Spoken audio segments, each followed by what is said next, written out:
Imagine for a second trying to teach an algorithm what it feels like to face your own mortality. Right. Like, how do you even begin to do that? Exactly. How do you translate the raw, suffocating dread of the unknown into, just data?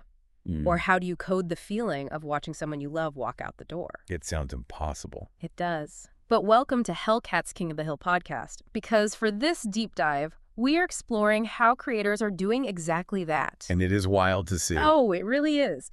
We are reviewing the top 3 winning tracks from the latest AI music community competition.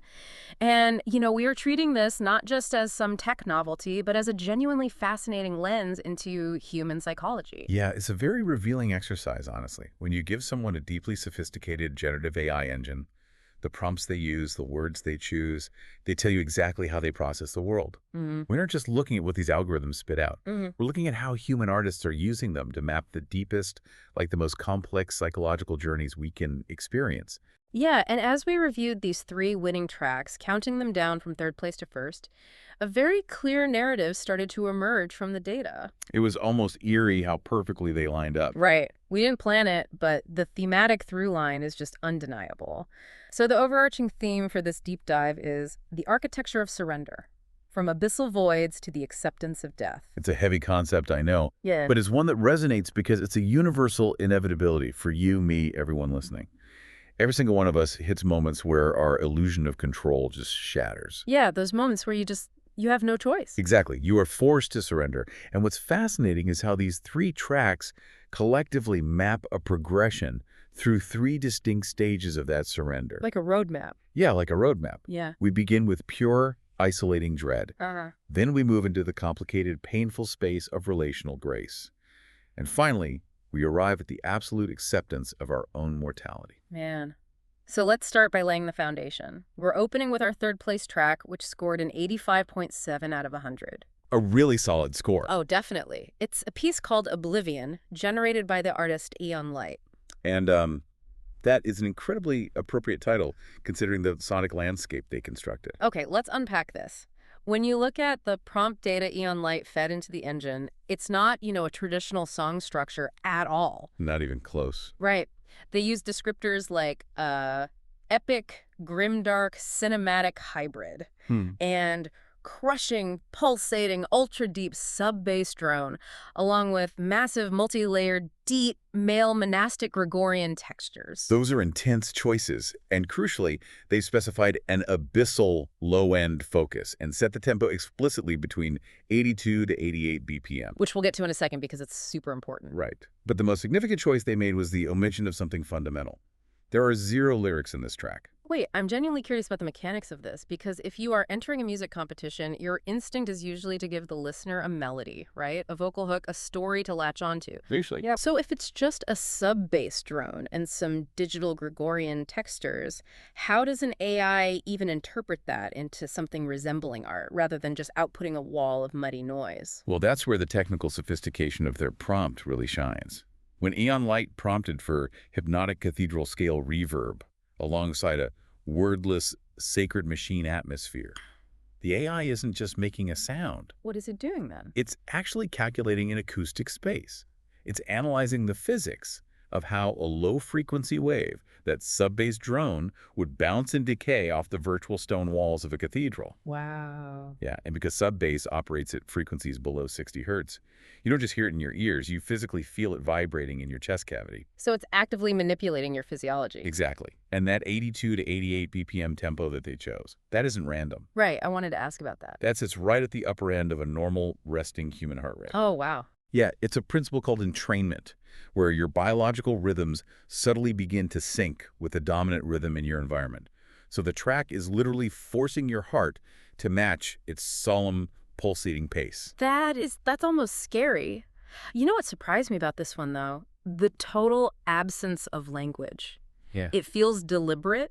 Instead of trying to use an analogy like, I don't know, staring into a black hole, the only way I can really describe listening to Oblivion is like being placed inside a sensory deprivation tank. Oh, that's a good comparison. But instead of salt water, the tank is filled with liquid lead. God, yeah. The pressure is just immense. And because there are no lyrics, there's no human voice to comfort you or explain what's happening. What's fascinating here is that absence of language is the actual mechanism of surrender. By bypassing lyrical narrative entirely, Aeon Light forces you into submission. You literally have no voice. Exactly. When you don't have words to rationalize the darkness, you can't argue with it. Yeah. You can't negotiate. You are just left sitting in this cathedral of dread. It represents the first stage of surrender, just staring into the void and realizing you have absolutely no power over it. You literally have to surrender to the physics of the sound. But as effective as that is, it's entirely isolating. It's a simulation of pure cosmic emptiness. Right. But what happens when you ask an algorithm to simulate complex human empathy? Because that's where our second place track completely pivots. Oh, it's a huge pivot. We move from the crushing void into the deeply human space of relational grace. Yeah, which brings us to the track Here, When You Are Ready by the artist Duni. It scored a very impressive 96.2 out of 100. Really high marks. And I've got to be honest, going from the grimdark drone of Aeon Light directly into Duni's track was a massive tonal shift. Well, Duni went in a completely different direction with their prompts. Right. They fed the AI a blend of psychedelic rock, UK garage, ambient, and specifically noted left field ambient. Okay, wait, I'm confused by this genre mixing. Let's talk about UK garage for a second. Sure. Historically, isn't that high-energy, syncopated dance music, like meant for a club in London? Yeah, absolutely. And left field ambient is usually formless, unpredictable soundscaping. So why would you use a bouncy, upbeat shuffle rhythm for a devastating song about a breakup? Doesn't a dance beat ruin a sad narrative? You'd think so, but that's the brilliance of Duni's engineering. Right. If we look at how the AI synthesized these contrasting genres, it explains the emotional tension of the track perfectly. Okay. The AI took the swung, 16th note rhythm of UK garage, but instead of layering it with aggressive club synths, it submerged that beat underneath the sprawling atmospheric wash of left field ambient. So the beat is still there, driving it forward, but it feels muffled. Exactly. It feels persistent. The steady UK garage rhythm acts like a heartbeat that refuses to panic, even while the atmospheric ambient sounds around it are fracturing and dissolving. Oh, wow. Yeah, it creates this auditory metaphor for maintaining your composure while your heart is breaking. Here's where it gets really interesting, because that sonic tension perfectly mirrors the lyrics. The narrative is about someone you deeply love walking away from you. And let's be real, human instinct in that situation is not graceful. Not at all. When someone is leaving, our instinct is to fight tooth and nail. What? We argue, we beg, or, we send an angry, unhinged text message at 2 a.m. They've all been there. Right. We want to lock the door. But Duni's track explores a radical subversion of that human drama. If we connect this to the bigger picture, Duni is really exploring the philosophy of non-attachment, which is incredibly difficult to practice. Yeah. Instead of fighting the departure, they're choosing to just open the door. They are leaning into a profound maturity, refusing to turn an exit into a battlefield. The lyrics they wrote are just a masterclass in restraint. Let's look at the chorus. Duni writes, I loosen my hands, the door stay free. This love ain't no cage set, bird free. And, the bird and cage metaphor is universally recognizable, but because it's delivered over this unpredictable left field ambient texture, it doesn't feel cliche at all. No, not at all. It feels like a ragged, honest realization. And it's followed by my absolute favorite line in the track. You dissolve and drift out slow, won't turn leaving into war. That's powerful. Just think about the sheer amount of self-control that requires. To watch someone you care about dissolve and drift away, and you actively make the conscious choice to lay down your weapons and not fight them. It requires you to separate love from possession. And Duni explicitly addresses that in the third verse. They write, ain't bitter about the ending, ain't waiting like a dope fiend, learning how to love you without making you my home. Learning how to love you without making you my home, that is such a brutal truth. It really is. It's the crux of this second stage of surrender. Duni is telling the listener that you can hold immense love for someone without tethering your survival to their presence. Yeah, your identity isn't tied to them. Exactly. They even followed up with, you need the space. Take the space you need, ain't no wound to make out of wanting me. They are internalizing the rejection as a personal failure. Duni used the AI to capture the radical emotional grace of letting a loved one go in absolute peace. It's so grounded in the human experience. But it also sets us up for the final escalation of our theme. Here we go. Right. We've surrendered to the wordless physics of the void. We've surrendered our grip on a relationship. Now we move to the absolute limit of what a person can let go of. The triumph of surrender. The letting go of life itself. Let's crown our first place King of the Hill winner. This track achieves something incredibly rare in this deep dive, a flawless score of 100 out of 100. Perfection. It is Goddess of Death, E.B.S. version, by the artist Queen Bitch. And I have to say, this track does not sound like a peaceful surrender. It is an auditory assault. Oh, completely. Queen Bitch essentially weaponized the AI engine. Yeah, they did. The prompt list they used is a collision of some of the most aggressive, abrasive genres in modern music. They used cyberpunk, hyperpop, punk metal, electronic, glitch grime, gritty grunge pop. It's just a wall of chaos. And they anchored all of that chaos with a raspy female voice. Okay, again, the mechanics of this are wild to me. Cyberpunk and punk metal rely on heavy analog distortion, right? Like loud, overdriven guitars. Right.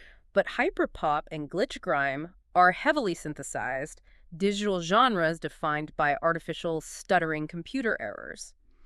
How does the engine calculate a midpoint between analog rage and digital malfunction without just crashing into static? It does it through something called spectral synthesis. Okay. The AI analyzes the frequency bands where those genres overlap.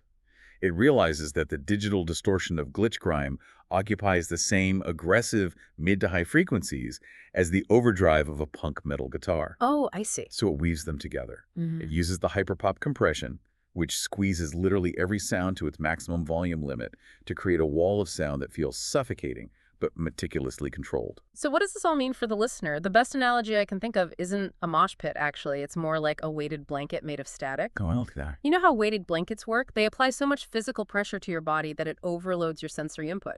Right, which paradoxically forces your nervous system to calm down. Exactly. That is exactly what Queen Bitch has engineered sonically. The track is so dense, so hyper-stimulating, that it pushes you through the anxiety and out the other side into a weird state of zen. Which perfectly reflects the philosophical argument they are making.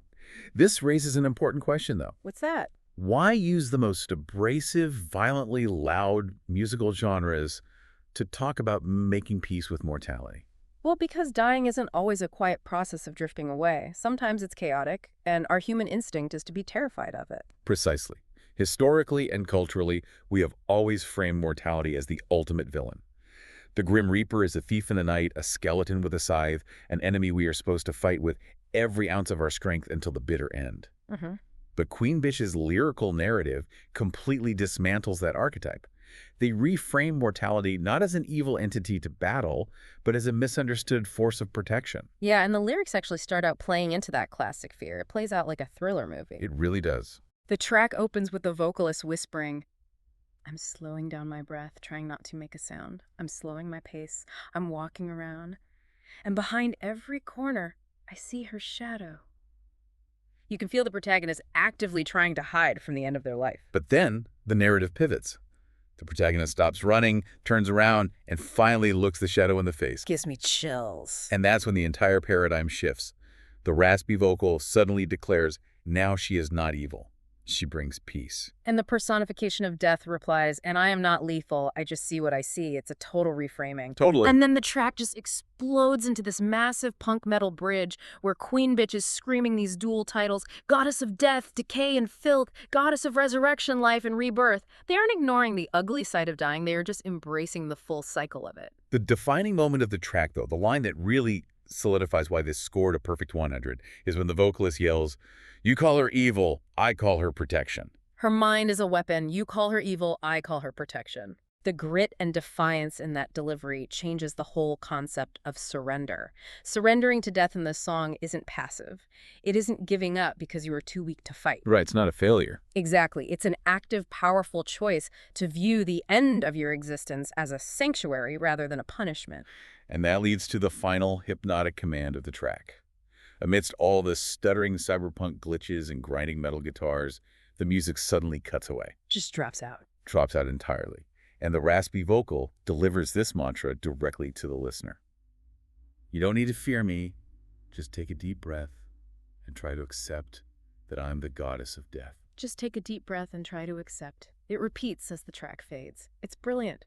Queen Bitch took humanity's greatest taboo, wrapped it in a hyperpop grunge anthem, and effectively gave us permission to stop being afraid of the inevitable. And that brings us full circle through this architecture of surrender. Society often trains us to view surrender as a weakness. Oh, constantly. We are taught that if you surrender to the unknown, you are lost.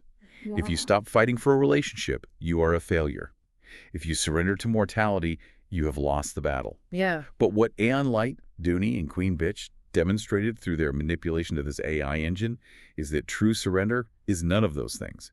Whether you are facing the abyssal base of the void, the painful release of a lover, or the inevitable end of your own life, surrender is actually the ultimate form of power. Wow. Clinging to things we cannot control destroys us. Yeah. Opening our hands and letting go is the hardest thing a human being can do, and mastering it is our greatest triumph. Thank you for listening to Hellcat's King of the Hill podcast. Make sure to check the description to hear the full tracks, and join the server if you want to play in King of the Hill.